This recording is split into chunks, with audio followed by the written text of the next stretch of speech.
long brush because the image isn't even discernible much closer than that. They also found blood on the Shroud of Turin. According to medical physicist Dr. John Heller and blood specialist Dr. Alan Adler, they found not only the markings on the shroud were blood, but blood highly loaded with bilirubin, a bile pigment that would only show up if a dead man had been severely or traumatically beaten. And pathologist Pierre Boulogne came to the further conclusion that the blood spots were human blood and of the type AB. In fact, there are 13 tests that confirmed that blood was on the shroud. The image on the shroud is negative, but the blood marks are positive. The blood marks on the shroud have remained red, and why it hasn't darkened by time and oxidation is unexplainable. At the back of the toes on the shroud, there's an original bleeding when the man was alive, and then in the tomb there was a renewed bleeding.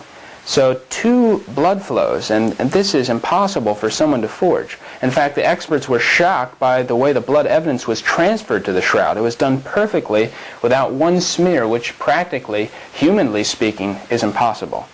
Dr. Max Frey was a Swiss criminologist. He was one of the leading experts in dust and pollen analysis in the whole world. In fact, he single-handedly developed a technique to determine where criminals had been by testing samples of dust and pollen from their clothing. And he was consulted on many crimes by police forces of many nations. Dr. Frey's objective was very simple.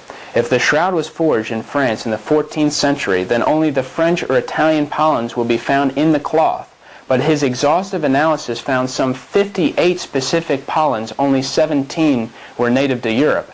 The rest were from Palestine and southern Turkey, the site of Edessa and Constantinople, and this meant that the shroud had been in these places at some time in its history. In fact, 13 of the pollens come exclusively from Palestine and are growing in Israel today.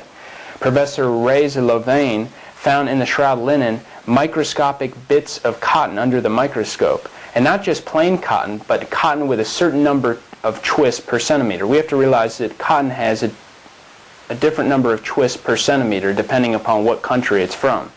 And cotton grown over here, for example, has 20 to 25 twists, and cotton grown over in the Middle East has 8 to 10 twists, and the cotton found in the shroud has about 8 twists per centimeter, so it fits exactly the kind of cotton that's in the Middle East.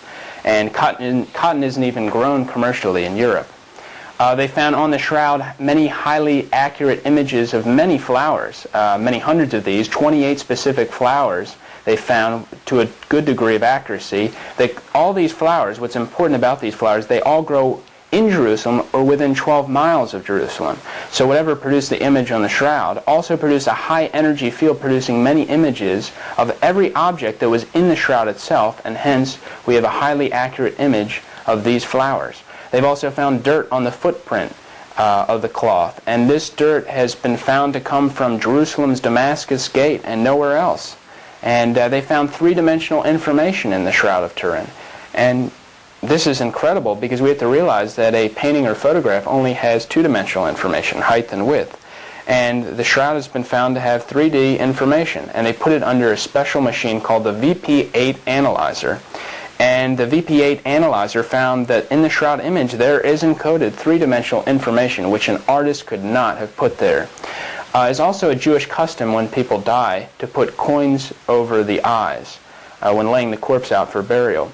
And in the test that they did, examining the Shroud of Turin, it looks like there's a coin over one of the eyes, the right eye. And this coin has 24 coincidences with a coin called the lepton, which was put out by Pontius Pilate between 29 and 36 AD. And when you look at this coin, you notice the staff. Remember the staff and the letters UKAI. And now we're going to look at the shroud, reproducing it closer and closer, larger and larger. And under high magnification, Father Philas found this. You can see the staff and the letters UCAI. And Father Philas was shocked to see this. But he wondered why there was a C instead of a K. But in 1981, at the British Museum, he found two coins that had a C instead of a K.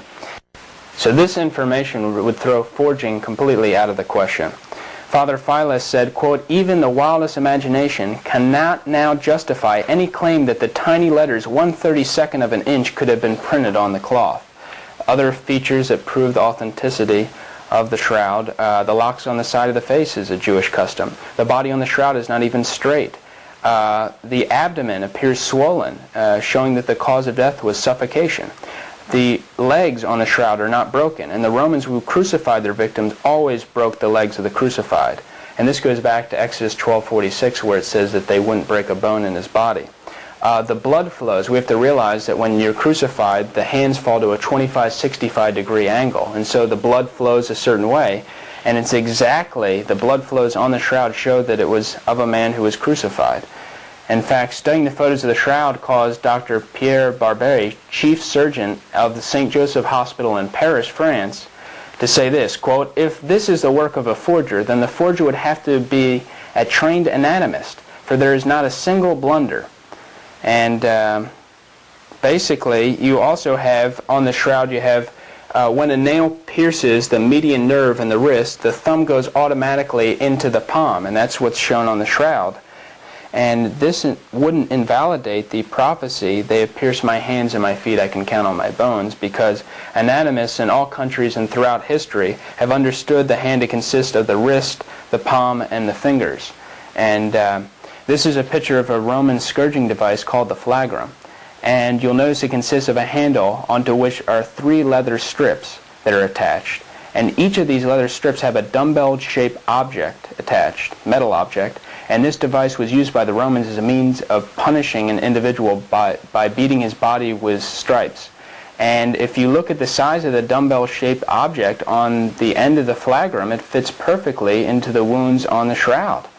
One author wrote that there are 120 scourge wounds on the Shroud of Turin, and Jewish law limited the number of lashes to 40, and 40 times 3 is 120. The wound in the side of the shroud measures 1 3/4 inches by 7/16 of an inch, which exactly corresponds to the size of the tip of the Roman spear called the lamea. It's also called the Spear of Longinus, and it's kept in the Habsburg treasure house in Vienna, Austria, and legend has it that this is the spear that pierced the side of Jesus, and it was owned by Longinus, a Roman soldier assigned to duty at the crucifixion site by Pontius Pilate. And what's interesting is that Hitler believed this legend, and he visited the Habsburg treasure house when he was 19. And when he invaded Austria at the very beginning of World War II, he took the spear because he believed that he had to have the spear to go out and conquer the world. Going back to the anatomy of the shroud, the buttocks is rigid with rigor mortis. And some scientists have said that this shroud, whoever was covered in the shroud, has been dead not more than 40 hours. A forensic pathologist from Los Angeles County, Dr. Robert Buckland, finishes his analysis of the shroud by saying, quote, "The evidence of a scourged man who was crucified and died of suffocation is clear-cut. The markings on this body are so clear and so medically accurate that they are, in my opinion, beyond dispute." And the other question is, why would anyone keep this kind of relic, so gruesome a relic, unless it was the true burial cloth of Jesus Christ? But shroud advocates suffered a serious setback when the carbon-14 dates came back in 1988, where it said that the shroud was from 1260 to 1390. But C14 is far from an exact science. In fact, freshly killed mollusks show that they've been dead for 3,000 years, while bristlecone pine, the oldest trees on Earth, always date too young by 2,000 to 3,000 years. And evolutionist William Stansfield said this, quote, "There is no absolutely reliable long-term radiological clock." And so C14 dating is based on a number of assumptions, such as that the rate of decay has always been the same throughout history. The amount of C14 in the atmosphere is the same as it always has been.